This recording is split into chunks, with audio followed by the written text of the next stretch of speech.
Vous levez. The International Criminal Court is now in session. All rise. Veuillez vous lever. The International Criminal Court is now in session.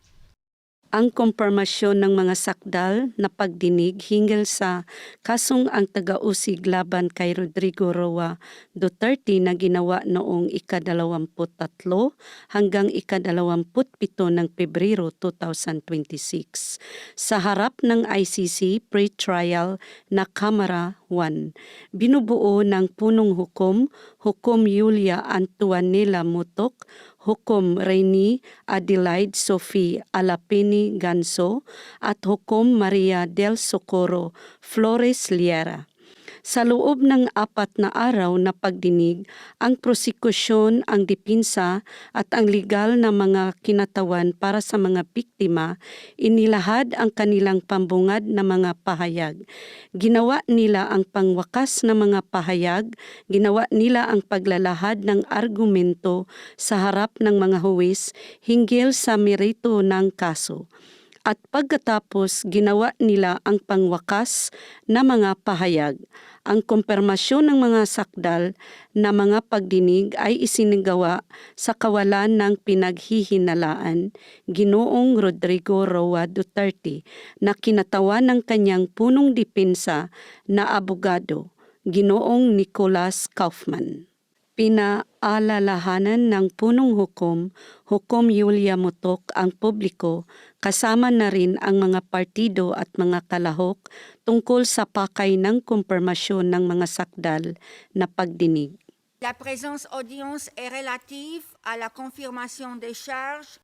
Ang pagdinig na ito ay hinggil sa kumpirmasyon ng mga sakdal na ginawa ng prosekusyon laban kay Ginoong Duterte.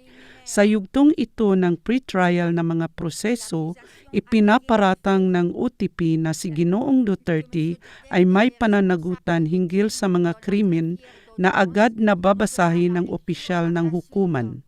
Ang Kamara ay hindi gagawa ng desisyon kaugnay ng pagkakasala o kawalang sala ni Ginoong Duterte sa panahon ng pagdinig.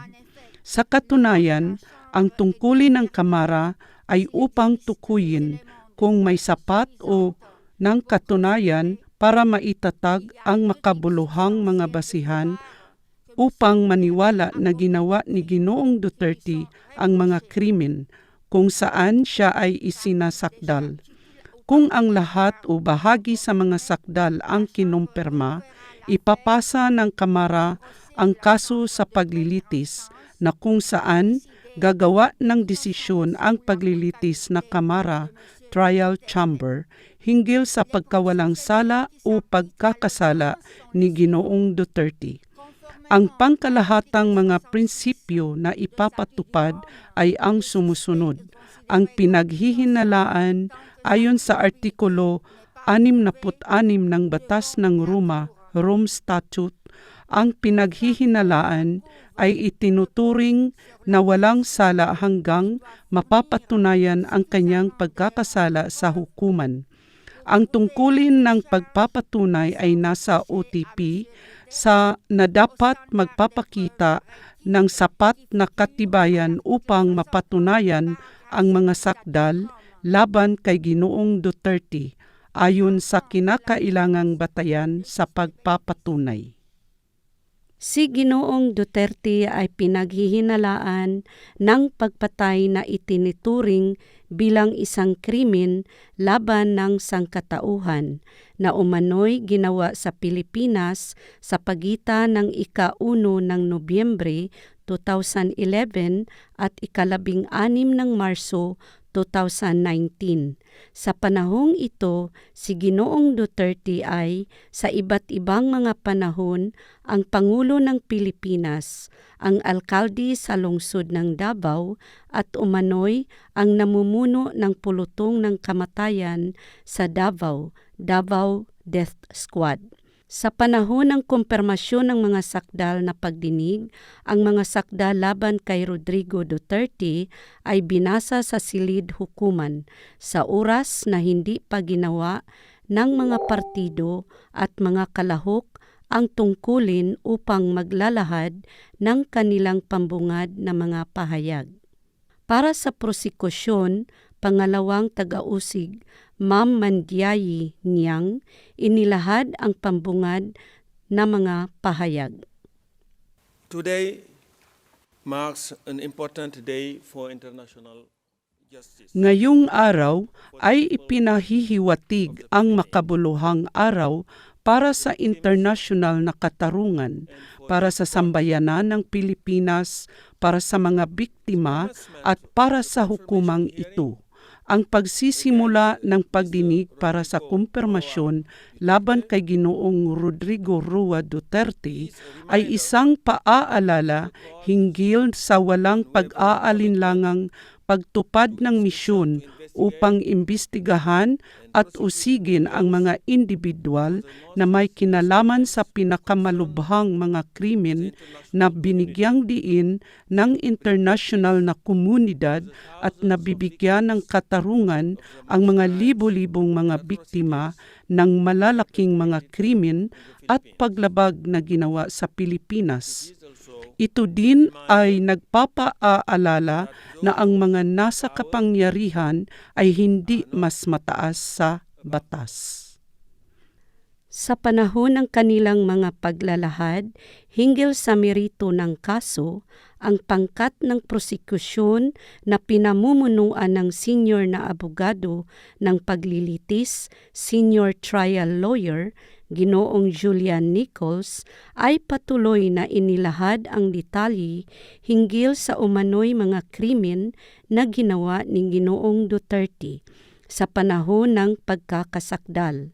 Inilahad ni Ginoong Nichols ang katunayan ng prosekusyon na nagpapahiwatig ng sinasabing pananagutan ni Ginoong Duterte tungkol sa umano'y mga krimen na kaugnay na panahon. Bukod dito, ipinaparatang ng prosekusyon na si Ginoong Duterte ay may mahalagang tungkulin at siya ang sentro ng sama-samang plano, common plan, na patayin ang mga umano'y kriminal sa Pilipinas. Inilahad ng prosekusyon ang mga videos, mga litrato, mga bahagi ng mga salaysay galing ng saksi, mga ulat at mga dokumento, bukod sa iba pang patunay. We're here today because the evidence shows Pinatay ni Ginoong Duterte ang libo-libo ng kanyang sariling taong bayan, mga Pilipinong lalaki, mga babae at mga bata. Siya ang sentro ng sama-samang plano, common plan, na kinabibilangan ng pagpatay ng mga umano'y kriminal sa buong Pilipinas. Ang plano ay unang ipinatupad sa bayan na pinagmulan ni Ginoong Duterte sa Davao. Habang bilang isang alkalde, ipinangako niya na lilinisin ang lungsod sa pamamagitan ng pagpatay ng umano'y mga kriminal.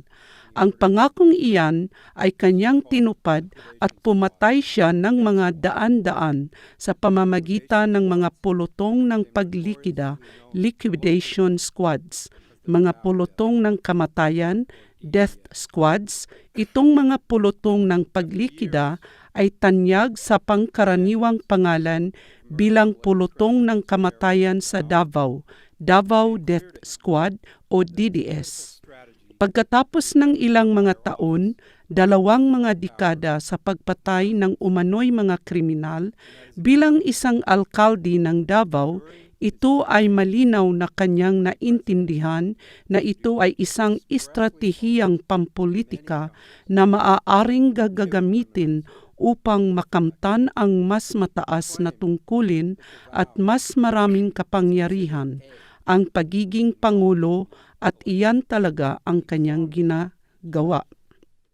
Senior na abogado ng paglilitis, senior trial lawyer ng prosekusyon, patuloy na inilahad ni Ginoong Julian Nichols ang detalye hinggil sa umano'y mga krimen na ginawa ni Ginoong Duterte.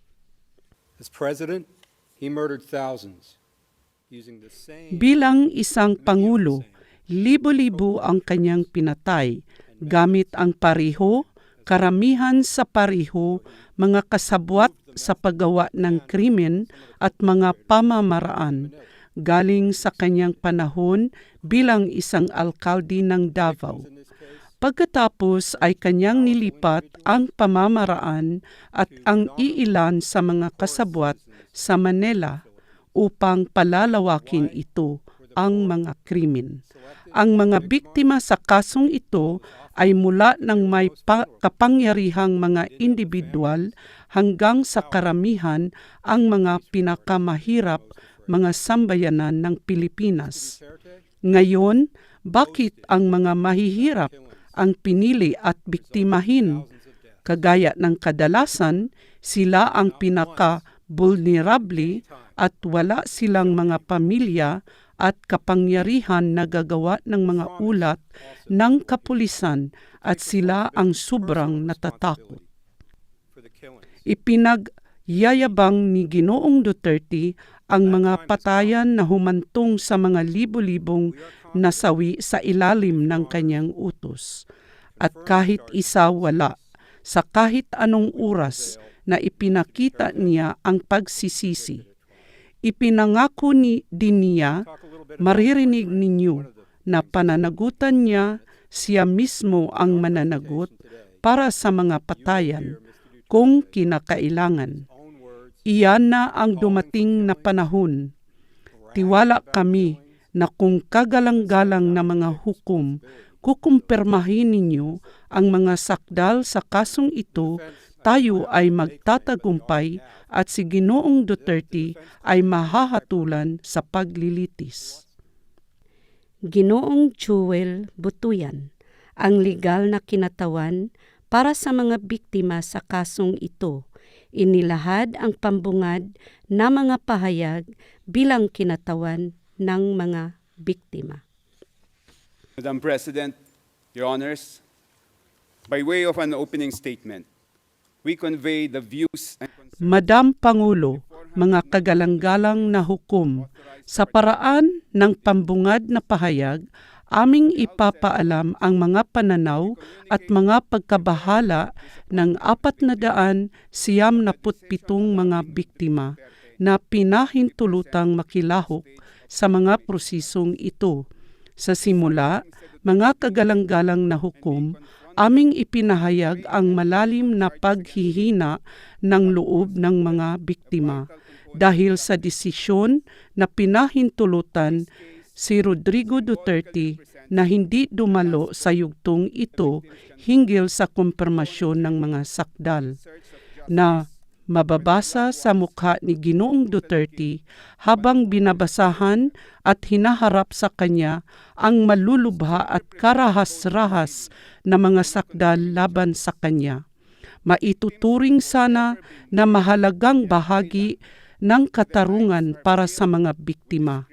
Itong kaso ay sumasagisag ng panghuling bangka na masasakyan pa ng mga biktima upang simulan ang paglalakbay at hahanapin ang katarungan para sa kanilang mga mahal sa buhay na karumal-dumal na pinaslang ayon sa utos ni Ginoong Duterte. Mga kagalang-galang na hukom, si Ginoong Duterte ay nasa detensyon dito sa The Hague na malapit ng 1 taon na ngayon. Ngunit walang nangyaring kapayapaan at pahinga para sa mga biktima. Simula noong panahon na ang kanilang mga mahal sa buhay ay pinaslang at nagpapatuloy hanggang ngayon. Sila ay namumuhay sa patuloy na takot para sa kanilang buhay. Ang pag-aristo at paglagay ni Ginoong Duterte sa detensyon ay hindi nagpatigil sa kawalan ng parusa sa Pilipinas. Ang pinsala dulot ng kawalan ng parusa ay ikinalat sa buong bansa, naging isang kanser na kumalat sa ibang bahagi na nakakahawa ng milyon-milyong mga Pilipino. Bukod pa rito, Ginang Paulina Masida, isa pang legal na kinatawan para sa mga biktima ng kasong ito. Gumawa ng paglalahad tungkol sa merito ng kaso. Binanggit ni Ginang Masida na libo-libong mga biktima ang nagdusa dulot ng pinsala sa Pilipinas dahil sa umano'y mga gawain ni Ginoong Duterte. We speak today on behalf of Nagsasalita tayo ngayong araw para sa 1,000 mga biktima at sa mga nakaligtas na pamilya na nagdudusa dulot sa hindi masusukat na pinsala sa ilalim ng tinatawag na laban sa druga na kampanya na ginawa sa panahon ng administrasyon ng pinaghihinalaan ang dating Pangulo Rodrigo Roa Duterte. Kami ay nagsalita para sa mga pamilya na hindi makakapunta dito. Ang mga inang lumilibing ng kanilang mga anak na lalaki, mga bata na nawalan ng kanilang mga magulang, mga asawa na nag-iisang nag-aalaga ng kanilang mga pamilya, ang mga pamayanan na nabuhay sa iilang mga taon sa ilalim ng takot at ang katahimikan sa patuloy na pagdanas ng mga bunga ng karahasan na rumaragasa sa kanilang mga kapitbahayan na parang bagyo. Itong mga biktima ay dumalo sa inyong harapan ngayong araw hindi bilang mga simpleng estadistika, malalayong bilang o larawan lamang sa ulat gaya ng ipinakita kahapon ng dipinsa, pero bilang ng mga nilalang na tao na kung saan ang kanilang mga karapatan sa ilalim ng Rome Statute, batas ng Roma, ay nilabag sa pinakamatinding mga pamamaraan. Punong dipinsa na abogado, Ginoong Nicolas Kaufman, sa panahon ng kanyang pambungad na pahayag, gumawa ng mga paglalahad hinggil sa kanyang kliyente, Ginoong Rodrigo Roa Duterte, at ang umano'y mga krimen na kung saan siya ay isinakdal. In any event, we're not gathered here today to judge a man on the basis of his coarse attitude or his... Sa anumang pagkakataon, hindi tayo nagkatipon dito ngayong araw upang hatulan ang isang tao batay sa kanyang magaspang na asal o bulgar na pananalita. Ang hukumang ito ay nagdaos ng kumpirmasyon para sa pagdinig upang patunayan kung may mga makabuluhang batayan upang maniwala na si Rodrigo Duterte ang Pangulo ng Taong Bayan kasama sa iba't ibang mga tinatawag na kasabwat sa loob ng mga nakaraang taon ng kanyang pamamahala na binuo ng kriminal na pamamalakad.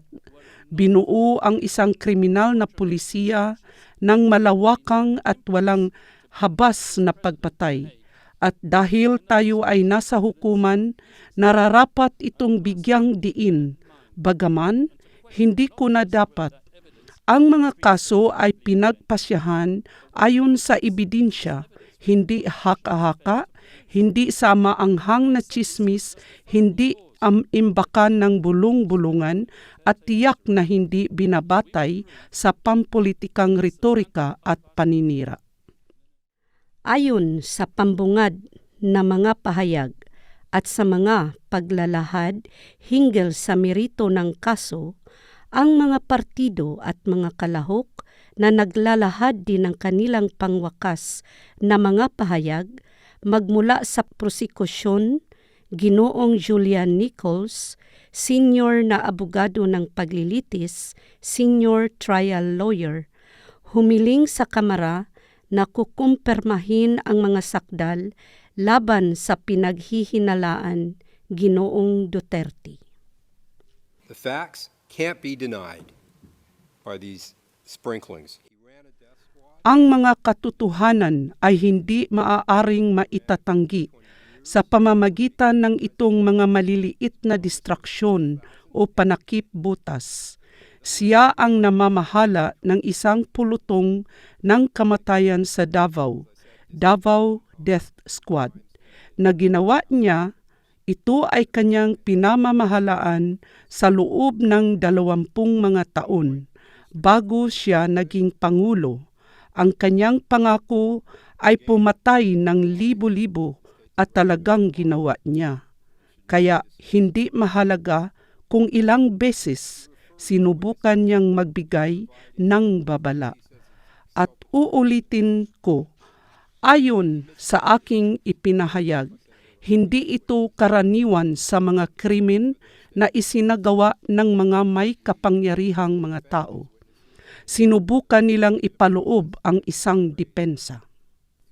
Ito ang sinipi ko, I quote, galing sa kanyang talumpati noong 16 ng Agosto 2017.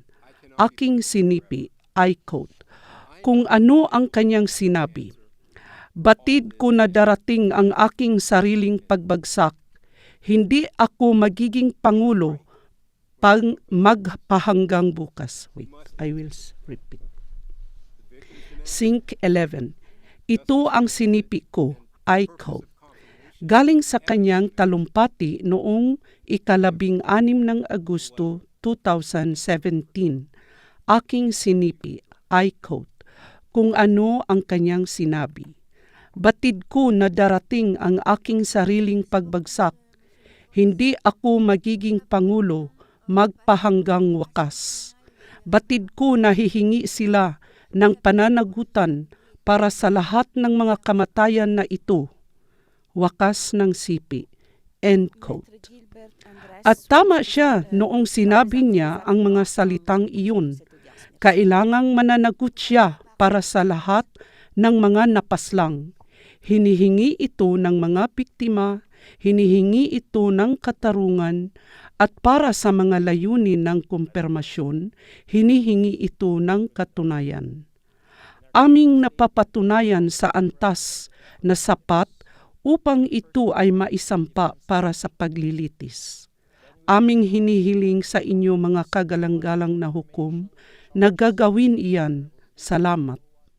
Ginoong Gelbert Andres, ang legal na kinatawan ng mga biktima, gumawa ng pangwakas na mga pahayag para sa mga biktima ng kasong ito.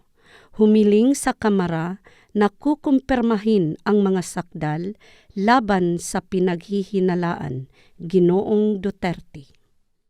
The victims submit that the prosecution presented sufficient evidence. Ipinahahayag ng mga biktima na ang prosekusyon ay naglalahad ng sapat na katunayan para mapapatunayan ang makabuluhang basihan upang maniwala na ginawa ni Ginoong Rodrigo Roa Duterte ang bawat isinakdal na mga krimen.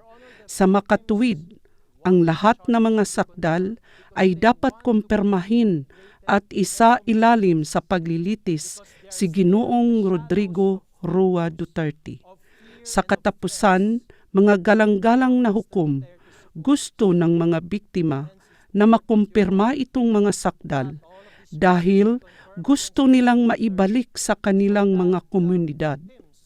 Dahil sila ay nasa ilalim pa rin ng anino ng hindi totoong mga balita, ng takot at ng mga pananakot galing sa mga sumusuporta ni Ginoong Duterte.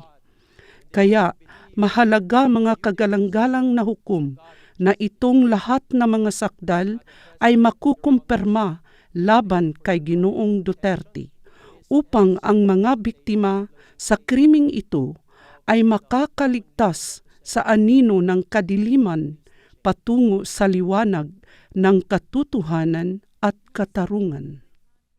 Sa wakas, punong depensa na abogado, Ginoong Nicolas Kaufman, gumawa ng kanyang pangwakas na mga pahayag na kung saan humiling siya sa Kamara na hindi kukumpirmahin ang mga sakdal laban sa kanyang kliyente, Ginoong Duterte. Your Honours, it is so easy to choose as a target for prosecution a politician.